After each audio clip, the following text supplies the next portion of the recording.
Hey, what's up, you guys? It's Caboose bringing you another Suicide Squad Kill the Justice League video, and today what I got for you guys here is another news roundup. There was too much information out there to just fit into one video, so I need to talk a little more about this game. We got a potential first look at the pre-order bonus for Suicide Squad, as well as some Easter eggs I wanted to go over from the gameplay showcase, and also some information about some of the enemy types we might be facing off against. Now, before we jump into this, I am seeing more people warm up to Suicide Squad Kill the Justice League. There's some things that I think deserve to be changed about this game. That always online stuff has definitely got to go, but I know some people out there are starting to get excited. So if you're one of those people, I need you to scroll down right now, hit that thumbs up button, share your excitement with me, and let's get this video here to 2,000 likes. How about it? And with that being said, let's jump into this. The first thing that I wanted to do is go back to the behind the scenes video that we got when the State of Play premiered a couple of days ago, where we got all that information about this game. Because you see, there is a moment during the behind the scenes video where we start to have a little bit of an idea as to how exactly Captain Boomerang's powers work. You see, he has this gauntlet that he's using that lets him activate and utilize the Speed Force with his boomerangs. But you see, there's a bunch of things on that wall that reference other DC villains that we might end up actually seeing, who knows, as playable characters or DLC characters down the line for Suicide Squad Kill the Justice League. On the top left, we have something that I can't read exactly what it says, but it's from an H. Okamura, which is Toyman, who we do see is one of the people that we're going to interact with in this game. Underneath that is a rock that belongs to Bizarro, and Bizarro is a character that I think would work so well in this game as a DLC, but unfortunately I don't think that's going to happen anymore because of the fact that the game is pretty much a third-person shooter, and you don't want to put a gun in Bizarro's hands. He doesn't need that. Now, if they were going to do something under the lines of having the third-person shooter element for Bizarro be, you know, his ice vision, that could be really cool, but again, all the characters have guns in their hands,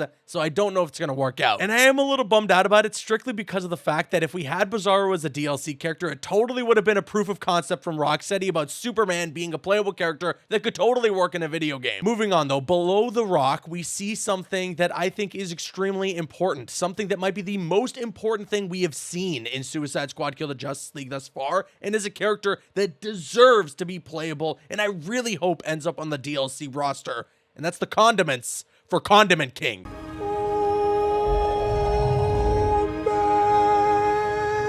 I want to be running around Metropolis, fighting Brainiac goons, just shooting ketchup and mustard at them. But then we also have an Arrow that belongs to Merlin, and that's a character that I also think could work really well on the DLC roster for this game. There's some fun that could totally be had there with the bow and arrow. Then we have a toxic canister, and that's for Dr. Poison, and we have a bowler hat for our good friend, the Riddler. There is a question mark in the Suicide Squad Kill the Justice League behind the scenes video, and I don't know if that means Riddler's returning, but for me, that would be pretty exciting. I can't lie. It'd be really funny if we're going to interact with Riddler in this game. We have a sample container for Man-Bat. We have a plant there for Poison Ivy. Rest in peace. I don't know if she'll return in this game, though. She might. Then we got a fear injector for Scarecrow, and that's actually the one from Batman Arkham Knight, and I wonder if that's something that we can use in our arsenal. That would be cool. We have Gizmo's jetpack that Deadshot does use and is a part of his traversal. Polka Dot Man's handkerchief is there as well, and then we have the Speed Force gauntlet, which belongs actually to Dr. Sivana, which is interesting. That is a Shazam villain, and Shazam could be a really fun DLC villain, quote unquote, that we face off against in the future. And then interestingly enough, we have Nightwing's Eskrima sticks. I don't know what they're doing here, but give me them. I want to use them. And then finally on the right, we have a bat drone and then the grapnel gun, which are actually used by Harley Quinn and a part of her traversal. But what's interesting to me is that we know of 3 of the items in front of us here that are used by the Suicide Squad members. Like I said, the bat drone, the grapnel gun belongs to Harley. The Speed Force gauntlet belongs to Captain Boomerang, and then the jetpack belongs to Deadshot.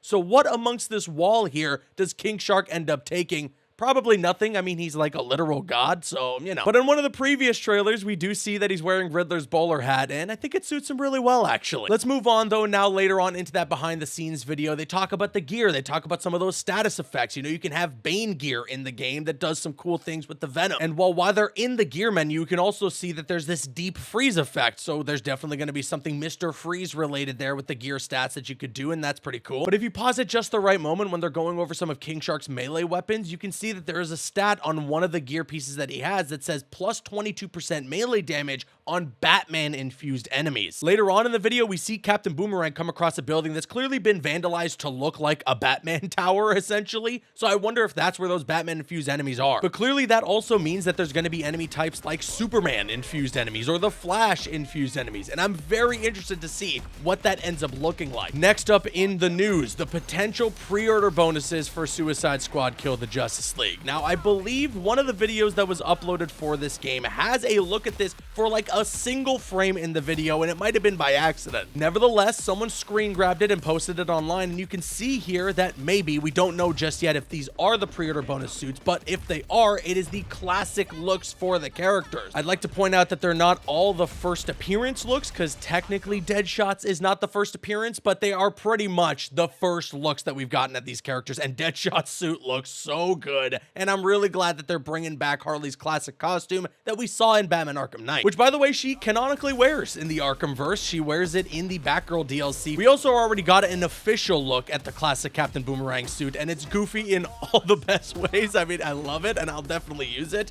And the same with King Shark's. It's his first appearance suit. They're honoring it. They're not trying to shy away from how weird it looks actually as a 3D model, but hey, it's there. I just can't wait to see Deadshot's in action, because out of all the classic suits, him and Harley's actually look great and are suits that I would definitely prefer to use over their base designs in the game, although their base designs look good too, don't get me wrong. And that's all the news that I got for you guys here today. And with all that being said, I now want to kick it to you guys. Sound off with your thoughts in the comment section below. What do you think about the potential pre-order bonus suits for Suicide Squad? And also, what do you think about all the things that we broke down from that behind the scenes video? Sound off with all your thoughts in the comments. And of course, if you enjoyed today's video, please consider hitting that thumbs up button. It would show your support, and I would really appreciate it. I've been Caboose, and I'll see you guys later.